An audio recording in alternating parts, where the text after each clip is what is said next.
5 സംസ്ഥാനങ്ങളിലെ കനത്ത തോൽവിയെ തുടർന്ന് കോൺഗ്രസിൽ പടയൊരുക്കം. നിയമസഭാ തെരഞ്ഞെടുപ്പ് തോൽവി അവലോകനം ചെയ്യാനുള്ള പ്രവർത്തക സമിതി യോഗത്തിൽ നേതൃമാറ്റം ശക്തമായി ഉന്നയിക്കാൻ തിരുത്തൽവാദി നേതാക്കൾ തീരുമാനിച്ചു. മുതിർന്ന നേതാവ് ഗുലാം നബി ആസാദിന്റെ വസതിയിൽ നേതാക്കൾ യോഗം ചേർന്നു. നാളെ വൈകിട്ട് 4-ന് ഡൽഹി AICC ഓഫീസിലാണ് പ്രവർത്തക സമിതി യോഗം. 5 സംസ്ഥാനങ്ങളിലെ കനത്ത തോൽവിയെ തുടർന്ന് കോൺഗ്രസ് ദേശീയ നേതൃത്വത്തിനെതിരെ പടയൊരുക്കം ശക്തമാവുകയാണ്. നിയമസഭാ തെരഞ്ഞെടുപ്പ് തോൽവി അവലോകനം ചെയ്യാനുള്ള പ്രവർത്തക സമിതി യോഗത്തിൽ നേതൃമാറ്റം ശക്തമായി ഉന്നയിക്കാൻ തിരുത്തൽവാദി നേതാക്കൾ തീരുമാനിച്ചു. പാർട്ടിയിൽ അടിമുടി മാറ്റം വേണമെന്ന് നേതാക്കൾ യോഗത്തിൽ ആവശ്യപ്പെടും. ഗുലാം നബി ആസാദിന്റെ വസതിയിൽ ഇന്നലെ ചേർന്ന യോഗത്തിലാണ് തീരുമാനം. മുതിർന്ന നേതാക്കളായ ആനന്ദ് ശർമ്മ, കപിൽ സിബൽ, മനീഷ് തിവാരി, ഭൂപീന്ദർ സിംഗ് ഹൂഡ തുടങ്ങിയവർ യോഗത്തിൽ പങ്കെടുത്തു. 2019 ലോക്സഭാ തെരഞ്ഞെടുപ്പ് തോൽവിക്ക് പിന്നാലെ ജൂലൈ മാസത്തിലായിരുന്നു രാഹുൽ ഗാന്ധി കോൺഗ്രസ് അധ്യക്ഷ സ്ഥാനം രാജിവെച്ചത്. പുതിയ അധ്യക്ഷനെ ഉടൻ തിരഞ്ഞെടുക്കുമെന്നായിരുന്നു അന്ന് രാഹുലിന്റെ പ്രതികരണം. എന്നാൽ 2 വർഷം പിന്നിട്ടിട്ടും സ്ഥിരാധ്യക്ഷനെ കണ്ടെത്താൻ കോൺഗ്രസിനായിട്ടില്ല. ഇതിനിടെ നടന്ന തെരഞ്ഞെടുപ്പുകളിലെല്ലാം കോൺഗ്രസിന് കനത്ത തിരിച്ചടിയാണ് നേരിട്ടത്. ഈ സാഹചര്യത്തിലാണ് തിരുത്തൽവാദി നേതാക്കൾ പടയൊരുക്കം ശക്തമാക്കുന്നത്. ന്യൂസ് 18 ഡൽഹി. AICC സംഘടനാ ചുമതലയുള്ള ജനറൽ സെക്രട്ടറി KC വേണുഗോപാലിനെതിരെ കണ്ണൂർ ജില്ലയിലെ ശ്രീകണ്ഠാപുരം, എരിവേശി എന്നിവിടങ്ങളിൽ പോസ്റ്ററുകൾ പതിച്ചു. 5 സംസ്ഥാനങ്ങൾ വിറ്റുതുളച്ച KC വേണുഗോപാലിന് ആശംസകൾ. വേണുഗോപാലിനെ പുറത്താക്കുക എന്നിങ്ങനെയാണ് പോസ്റ്ററിലെ വാചകങ്ങൾ. 5 സംസ്ഥാനങ്ങളിലെ തെരഞ്ഞെടുപ്പ് തോൽവി ഞെട്ടിക്കുന്നതാണെന്ന് രമേശ് ചെന്നിത്തല. പാഠങ്ങൾ ഉൾക്കൊണ്ട് പാർട്ടിയെ കൂടുതൽ ശക്തിപ്പെടുത്തുന്നതിനുള്ള നടപടികൾ ഉണ്ടാകുമെന്നും പ്രവർത്തക സമിതി നടപടി കൈക്കൊള്ളുമെന്നും ചെന്നിത്തല പറഞ്ഞു. എന്നാൽ നേതൃമാറ്റം സംബന്ധിച്ച ചോദ്യത്തിൽ നിന്ന് ചെന്നിത്തല ഒഴിഞ്ഞുമാറി. കൊച്ചിയിൽ 1.5 വയസ്സുകാരിയെ കൊലപ്പെടുത്തിയ സംഭവത്തിൽ മുത്തശ്ശി അങ്കമാലി സ്വദേശിനി സിപ്സി അറസ്റ്റിൽ. തിരുവനന്തപുരം ഭീമാപ്പള്ളിയിൽ നിന്നാണ് സിപ്സിയെ അറസ്റ്റ് ചെയ്തത്. കുട്ടിയുടെ അച്ഛനെതിരെ കേസെടുത്തു. കുട്ടിയുടെ മുത്തശ്ശി സിപ്സി തിരുവനന്തപുരം തമ്പാനൂരിൽ മുറിയെടുത്ത ശേഷമാണ് ഭീമാപള്ളിയിലേക്ക് പോയത്. അവിടെ വെച്ച് പൂന്തറ പോലീസിന്റെ സഹായത്താൽ തമ്പാനൂർ പോലീസ് സിപ്സിയെ അറസ്റ്റ് ചെയ്തു.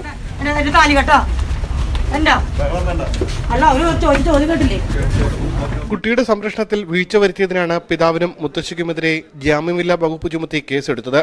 കൊലപാതകത്തിൽ ഇരുവർക്കും പങ്കില്ല എന്നാണ് പോലീസിന്റെ പ്രാഥമിക നിഗമനം. എങ്കിലും സിപ്സിയുടെ മൊഴി പൂർണ്ണമായും പോലീസ് വിശ്വാസത്തിലെടുത്തിട്ടില്ല. ഇവർക്കെതിരെ അങ്കമാലിയിലും ചാലക്കുടിയിലും കഞ്ചാവ് കേസ് ഉൾപ്പെടെ നിലവിലുണ്ട്. ക്രിമിനൽ പശ്ചാത്തലമുള്ള ആളാണ് കുട്ടിയുടെ പിതാവ് സജീവ്. ഇവർക്കെതിരെ കേസെടുക്കുന്നതിൽ പോലീസ് നിയമോപദേശം തേടിയിരുന്നു. കുട്ടിയുടെ സംരക്ഷണം ഇവരുടെ കൈകളിൽ എങ്ങനെ എത്തി എന്നതിനെക്കുറിച്ച് പോലീസ് വിശദമായി അന്വേഷിക്കും.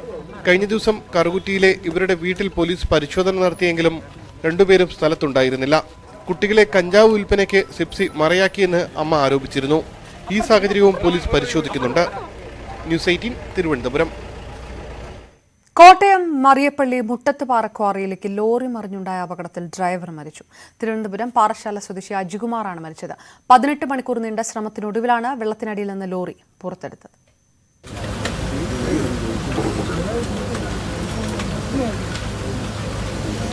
പൂർണ്ണമായും വെള്ളത്തിനടിയിൽ പോയ ലോറി ഏറെ ശ്രമകരമായ ദൌത്യത്തിനൊടുവിലാണ് പുറത്തെടുത്തത്. ആദ്യം നടന്ന 2 ശ്രമങ്ങളും പരാജയപ്പെട്ടു. 2 ക്രെയിനുകൾ എത്തിച്ച് നടത്തിയ ശ്രമത്തിനൊടുവിലാണ് ലോറി പുറത്തെടുത്തത്. ലോറിയുടെ ക്യാബിനിൽ നിന്ന് തിരുവനന്തപുരം പാറശാല സ്വദേശിയായ ഡ്രൈവർ അജികുമാറിന്റെ മൃതദേഹം കണ്ടെത്തി. വളം കയറ്റി ആലപ്പുഴയ്ക്ക് കൊണ്ടുപോകുന്നതിനിടെ ഇന്നലെ രാത്രി 9 മണിയോടെയാണ് റോഡിൽ നിന്ന് വഴുതി ലോറി ക്വാറിയിൽ വീണത്. അവിടെ നിന്ന് താഴെ നിന്ന് കയറി വരുന്ന സമയം ഞങ്ങളിവിടെ വഴി നിൽക്കുമായിരുന്നു. വണ്ടി കയറി വന്ന് മതിൽത്തിട്ട ഇടിച്ച് മുന്നോട്ട് നിരങ്ങി പോരുമായിരുന്നു. പെട്ടെന്ന് ഞങ്ങൾ ഓടി എടുത്തു വന്നെങ്കിലും വണ്ടി കുഴിയിലോട്ട് മറിഞ്ഞു പോകുമായിരുന്നു. കയറ് കെട്ടി താഴോട്ട് ഇറങ്ങി പകുതി വരെ ഇറങ്ങിയെങ്കിലും വണ്ടി പെട്ടെന്ന് മുങ്ങിത്താന്ന കാരണം അതിനകത്തോട്ട് എടുക്കാൻ പറ്റില്ല. പുലർച്ചെ 3 മണിവരെ രക്ഷാപ്രവർത്തനം നടത്തിയിരുന്നെങ്കിലും വിജയം കണ്ടിരുന്നില്ല. മന്ത്രി BN വാസവൻ, കോട്ടയം MLA തിരുവഞ്ചൂർ രാധാകൃഷ്ണൻ, ജില്ലാ കളക്ടർ PK ജയശ്രീ എന്നിവർ സ്ഥലത്ത് ക്യാമ്പ് ചെയ്താണ് രക്ഷാപ്രവർത്തനം നടത്തിയത്. ഇമ്മാനുവൽ തോമസിനൊപ്പം G ശ്രീജിത്ത്, ന്യൂസ് 18 കോട്ടയം. സംസ്ഥാനത്ത് 6 ജില്ലകളിൽ ചൂട് കൂടുമെന്ന് കാലാവസ്ഥാ കേന്ദ്രത്തിന്റെ മുന്നറിയിപ്പ്. കൊല്ലം, ആലപ്പുഴ, കോട്ടയം, തൃശൂർ, കോഴിക്കോട്, കണ്ണൂർ ജില്ലകളിൽ ചൂട് 3 ഡിഗ്രി സെൽഷ്യസ് വരെ ഉയരാമെന്നാണ് മുന്നറിയിപ്പ്. വേനൽ മഴ കുറഞ്ഞത് താപനില ഉയരാൻ കാരണമായെന്ന് കേന്ദ്ര കാലാവസ്ഥാ വകുപ്പ് അറിയിച്ചു. 6 ജില്ലകളിൽ വരും ദിവസങ്ങളിൽ ഉയർന്ന താപനില 2 മുതൽ 3 ഡിഗ്രി സെൽഷ്യസ് വരെ ഉയർന്നേക്കുമെന്നാണ് കേന്ദ്ര കാലാവസ്ഥാ വകുപ്പിന്റെ മുന്നറിയിപ്പ്. കൊല്ലം, ആലപ്പുഴ, കോട്ടയം, തൃശൂർ, കോഴിക്കോട്, കണ്ണൂർ ജില്ലകളിലാണ് താപനില ഉയരുന്നത്. വേനൽ മഴ 30% കുറഞ്ഞിരുന്നു. താപനില കൂടാനുള്ള സാധ്യതയുണ്ട്. കൊല്ലം, ആലപ്പുഴ, കോട്ടയം, തൃശൂർ, കോഴിക്കോട്, കണ്ണൂർ ജില്ലകളിൽ മാർച്ച് 12, 13 തീയതികളിൽ താപനിലയിൽ ശരാശരിയിൽ നിന്നും 2 മുതൽ 3 ഡിഗ്രി സെൽഷ്യസ് വരെ വർധനവ് പ്രതീക്ഷിക്കുന്നുണ്ട്. ഇത്തരത്തിലുള്ള ഒരു മുന്നറിയിപ്പ് കാലാവസ്ഥാ നിരീക്ഷണ കേന്ദ്രം പുറപ്പെടുവിച്ചിട്ടുണ്ട്. ശരാശരിയിൽ നിന്നും 33% മഴ കുറഞ്ഞത് ഇതിനൊരു കാരണമാണ്. വരണ്ട വടക്ക് കിഴക്കൻ കാറ്റിന്റെ സ്വാധീനം മറ്റൊരു കാരണമാണ്. മിക്കവാറും സ്ഥലങ്ങളിൽ അടുത്ത ദിവസങ്ങളിൽ 36 ഡിഗ്രി സെൽഷ്യസ് താപനില രേഖപ്പെടുത്താൻ സാധ്യതയുണ്ട്. പാലക്കാട് ജില്ലയിൽ 40 ഡിഗ്രി സെൽഷ്യസിന് മുകളിൽ താപനില ഉയർന്നേക്കും. ഇന്നലെ ഏറ്റവും കൂടുതൽ ചൂട് രേഖപ്പെടുത്തിയത് തൃശൂർ വെള്ളാനിക്കരയിലാണ്, 38.6 ഡിഗ്രി സെൽഷ്യസ്. സീസണിലെ ഉയർന്ന ചൂടാണിത്. ന്യൂസ് 18 തിരുവനന്തപുരം. കുന്നംകുളം താലൂക്ക് ആസ്ഥാന മന്ദിരത്തിന്റെ ചുറ്റുമതിൽ നിർമ്മാണത്തിനായി വൃക്ഷങ്ങൾ മുറിക്കരുതെന്ന് കേരള ഫോറസ്റ്റ് റിസർച്ച് ഇൻസ്റ്റിറ്റ്യൂട്ടിന്റെ റിപ്പോർട്ട്. ജില്ലാ കളക്ടറും MLAയും വൃക്ഷങ്ങൾ പരിശോധിച്ചു. മരങ്ങൾ മുറിക്കണോ എന്നത് സംബന്ധിച്ച അന്തിമ തീരുമാനം 18-ന് ചേരുന്ന ട്രീ കമ്മിറ്റിയിലുണ്ടാകും. ചുറ്റുമതിൽ നിർമ്മാണത്തിനായി 25 വൻവൃക്ഷങ്ങൾ മുറിക്കാനുള്ള നീക്കം ന്യൂസ് 18 ആണ് പുറത്തുകൊണ്ടുവന്നത്. കുന്നംകുളത്ത് മാവും പ്ലാവും ആഞ്ഞിലിയും പടർന്നു പന്തലിച്ചു നിൽക്കുന്ന 4.5 ഏക്കർ റവന്യൂ ഭൂമിയിലാണ് താലൂക്ക് ആസ്ഥാന മന്ദിരം നിർമ്മിക്കുന്നത്.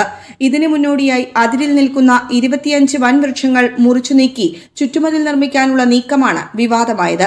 ചുറ്റുമതിൽ നിർമ്മാണത്തിന് മറ്റു മാർഗങ്ങളും അവലംബിക്കാം എന്നിരിക്കെ വൻവൃക്ഷങ്ങൾ മുറിക്കുന്നത് മരം മാഫിയയ്ക്ക് വേണ്ടിയാണെന്ന് ആരോപണം ഉയർന്നിരുന്നു. മരങ്ങൾ മുറിക്കാനുള്ള നീക്കം ന്യൂസ് 18 ആണ് പുറത്തുകൊണ്ടുവന്നത്. വിവാദമായതോടെ ജില്ലാ കളക്ടർ വനം വകുപ്പിനോട് വൃക്ഷങ്ങളുടെ പ്രായം, ഇനം, എണ്ണം എന്നിവ സംബന്ധിച്ച് റിപ്പോർട്ട് ആവശ്യപ്പെട്ടു. ഇവ കണ്ടെത്താൻ വനം വകുപ്പ് KFRIയെ ചുമതലപ്പെടുത്തി. വിശദമായ പഠനത്തിനൊടുവിലാണ് KFRI റിപ്പോർട്ട് കൈമാറിയത്. മേഖലയിലെ ഭൂമിയുടെ ഘടനപ്രകാരം വൃക്ഷങ്ങൾ പരിസ്ഥിതി സുരക്ഷയ്ക്ക് ആവശ്യമാണെന്ന് റിപ്പോർട്ടിൽ പറയുന്നു. മരങ്ങൾക്ക് 50 വർഷത്തിനു മുകളിൽ പ്രായമുണ്ട്. വൃക്ഷങ്ങൾക്കൊന്നും യാതൊരു തകരാറുമില്ലെന്നിരിക്കെ അവ മുറിക്കരുതെന്നും റിപ്പോർട്ടിലുണ്ട്. KFRI റിപ്പോർട്ട് വനം വകുപ്പിന് കൈമാറി. ഈ സാഹചര്യത്തിലാണ് ജില്ലാ കളക്ടറും MLA AC മൊയ്തീനും വൃക്ഷങ്ങൾ പരിശോധിച്ചത്. മേഖലയുടെ പരിസ്ഥിതി സുരക്ഷയ്ക്ക് ഈ വൻവൃക്ഷങ്ങൾ നിലനിർത്തണമെന്നാണ് KFRIയുടെ റിപ്പോർട്ടിലും നിർദ്ദേശിക്കുന്നത്. ക്യാമറാമാൻ KP ധനേഷിനോടൊപ്പം Suvi Viswanathan, news 18 Thrissur. Bus charge വർധനവിന്റെ കാര്യത്തിൽ ഈ മാസം 31-നകം തീരുമാനമെടുക്കണമെന്ന് സർക്കാരിന് ബസ് ഉടമകളുടെ അന്ത്യശാസന. മാർച്ച് 31-നകം തീരുമാനമുണ്ടായില്ലെങ്കിൽ അനിശ്ചിതകാല സമരം തുടങ്ങും. മിനിമം ചാർജ് 12 രൂപയായി വർദ്ധിപ്പിക്കണം. വിദ്യാർത്ഥികളുടെ മിനിമം ചാർജ് 6 രൂപയാക്കണമെന്നും ബസ് ഉടമകൾ ആവശ്യപ്പെട്ടു. 2-3 ദിവസത്തിനുള്ളിൽ സമര തീയതി തീരുമാനിക്കുമെന്നും ബസ് ഉടമകൾ തൃശൂരിൽ വാർത്താ സമ്മേളനത്തിൽ പറഞ്ഞു. തോട്ടഭൂമിയിൽ മറ്റു വിളകൾ കൃഷി ചെയ്യാനുള്ള ബജറ്റ് നിർദ്ദേശം നടപ്പാക്കുക സർക്കാരിന് വെല്ലുവിളിയാകും. ബജറ്റ് നിർദ്ദേശത്തെ പരസ്യമായി എതിർത്ത് CPI രംഗത്തെത്തി. ബജറ്റിൽ പ്രഖ്യാപിച്ചതുകൊണ്ട് കാര്യമില്ലെന്നും മുന്നണി തീരുമാനം വേണമെന്നുമാണ് CPIയുടെ നിലപാട്. പ്ലാന്റേഷൻ നിർവചനത്തിന്റെ പരിധിയിൽ ഉൾപ്പെടുന്ന റബ്ബർ, കാപ്പി, തേയില എന്നിവയ്ക്കൊപ്പം പുതിയ വിളകൾ കൂടി ചേർക്കണം. പഴവർഗ്ഗ കൃഷികൾ ഉൾപ്പെടെ പ്ലാന്റേഷന്റെ ഭാഗമാക്കിക്കൊണ്ടുള്ള കാലോചിതമായ ഭേദഗതികൾ നിയമത്തിൽ കൊണ്ടുവരേണ്ടതുണ്ട്. എന്നാൽ ഭൂപരിഷ്കരണ നിയമത്തിന്റെ ലക്ഷ്യങ്ങൾ സംരക്ഷിക്കുകയും വേണം. ഈ മേഖലയിലെ കർഷകരെ സഹായിക്കുന്നതിനുള്ള നടപടികളുമായി സർക്കാർ മുന്നോട്ട് പോകും. മുന്നണി നയത്തിന് ഘടകവിരുദ്ധമായ ഈ പ്രഖ്യാപനത്തിൽ കടുത്ത അമർഷമാണ് CPIക്ക്. അത് വ്യക്തമാക്കുന്നതായിരുന്നു CPI സംസ്ഥാന സെക്രട്ടറിയുടെ പ്രതികരണം. ഭൂപരിഷ്കരണം ഭേദഗതി ചെയ്യാൻ LDF തീരുമാനിച്ചിട്ടൊന്നുമില്ല. അത് ചർച്ച ചെയ്യുമ്പോൾ ചെയ്തു കഴിഞ്ഞാൽ തീരുമാനിക്കാൻ പറ്റും. തോട്ടങ്ങളിൽ ഫലവർഗ കൃഷിക്ക് സർക്കാർ നടത്തുന്ന നീക്കം ആദ്യ പിണറായി സർക്കാരിന്റെ കാലത്ത് കൃഷിമന്ത്രി VS സുനിൽകുമാർ പാർട്ടിയെ അറിയിച്ചിരുന്നു. മന്ത്രിയോട് വിശദ റിപ്പോർട്ട് ആവശ്യപ്പെട്ട പാർട്ടി സംസ്ഥാന എക്സിക്യൂട്ടീവിലെ ചർച്ചയ്ക്ക് ശേഷം മാത്രമേ മുന്നോട്ട് പോകാവൂ എന്ന് നിർദ്ദേശിച്ചിരുന്നു. എന്നാൽ പിന്നീട് ചർച്ചയോ തീരുമാനമോ ഉണ്ടായിട്ടില്ല. അതിനിടെയാണ് CPI ഞെട്ടിച്ച് ബജറ്റിൽ KN ബാലഗോപാലിന്റെ പ്രഖ്യാപനം. ഇതിനെ അനുകൂലിച്ച് വ്യവസായ മന്ത്രി P രാജീവും രംഗത്തെത്തിയിരുന്നു. സ്വകാര്യ വ്യവസായ എസ്റ്റേറ്റുകൾ വരുമ്പോൾ അവയുടെ സൗകര്യങ്ങൾ വികസിപ്പിക്കുന്നതിനുള്ള ഉത്തരവാദിത്വം കൂടി ഗവൺമെന്റ് ഏറ്റെടുക്കുന്നുണ്ട്.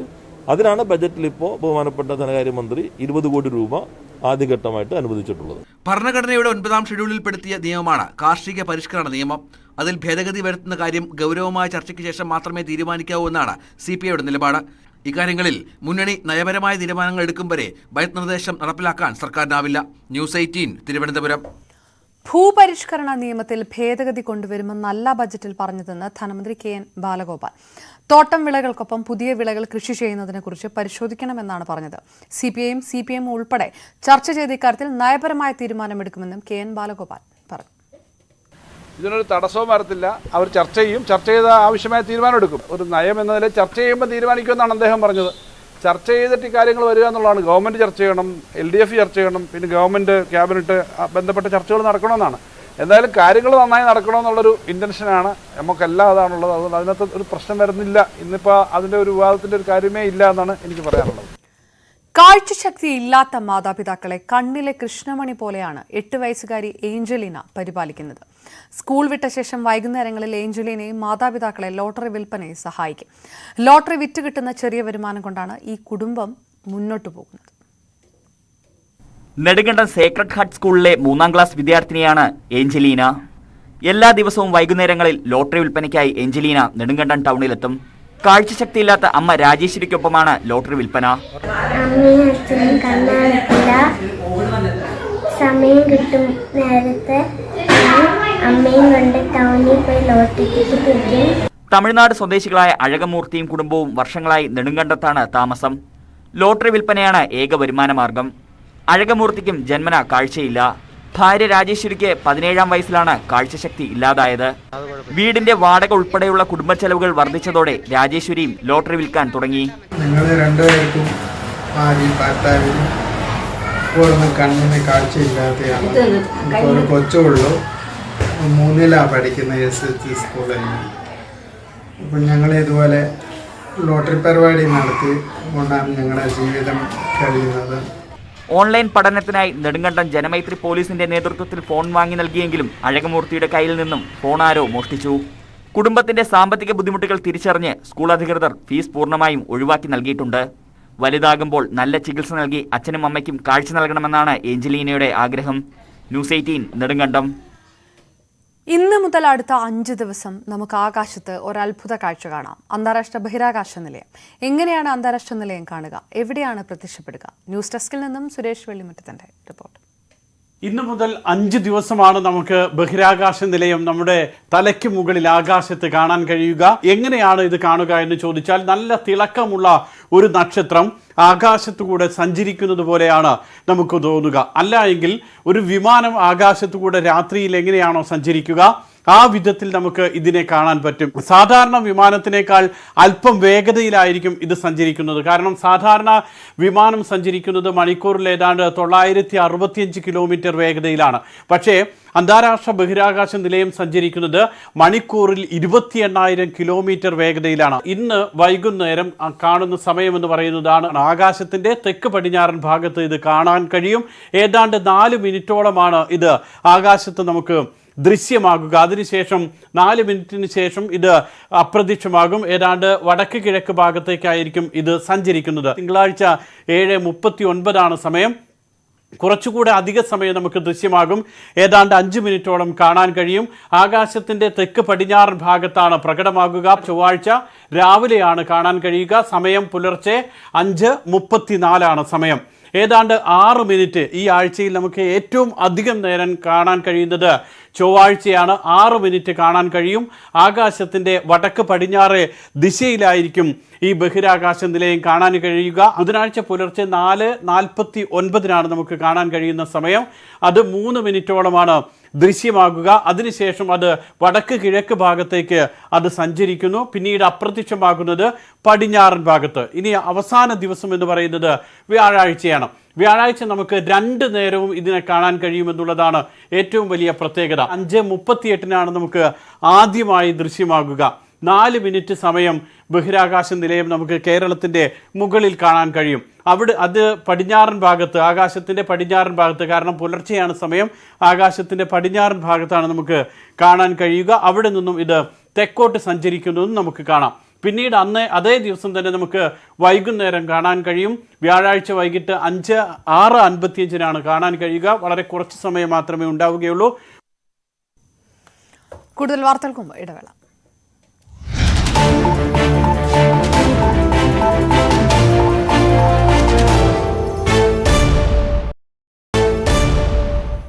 പ്രോവിഡന്റ് ഫണ്ട് നിക്ഷേപങ്ങൾക്കുള്ള പലിശ നിരക്ക് കുറച്ചു. 8.5% നിന്നും 8.1% പലിശ നിരക്ക് കുറച്ചത്. 10 വർഷത്തിനിടയിലെ ഏറ്റവും കുറഞ്ഞ നിരക്കാണിത്. പ്രോവിഡന്റ് ഫണ്ട് ഓർഗനൈസേഷൻ യോഗത്തിലാണ് തീരുമാനം. കോവിഡ് പ്രതിസന്ധിയെ തുടർന്ന് പ്രോവിഡന്റ് ഫണ്ട് നിക്ഷേപത്തിൽ നിന്നും നിക്ഷേപകർ വൻതോതിൽ പണം പിൻവലിക്കാൻ തുടങ്ങിയതോടെയാണ് പലിശ നിരക്ക് കുറച്ചത്. 2018-2019 കാലത്ത് 8.65% PF പലിശ നിരക്ക്. മന്ത്രി പി രാജീവിനെതിരെ എറണാകുളത്ത് കരിങ്കൊടി പ്രതിഷേധം. കടുങ്ങല്ലൂരിൽ പരിപാടിക്കെത്തിയപ്പോഴാണ് പ്രതിഷേധവുമായി നാട്ടുകാർ രംഗത്തെത്തിയത്. എടയാറിൽ മാലിന്യ പ്ലാന്റ് സ്ഥാപിക്കുന്നതിനെതിരെയായിരുന്നു നാട്ടുകാരുടെ പ്രതിഷേധം. സമരക്കാരെ പോലീസ് അറസ്റ്റ് ചെയ്ത് നീക്കി.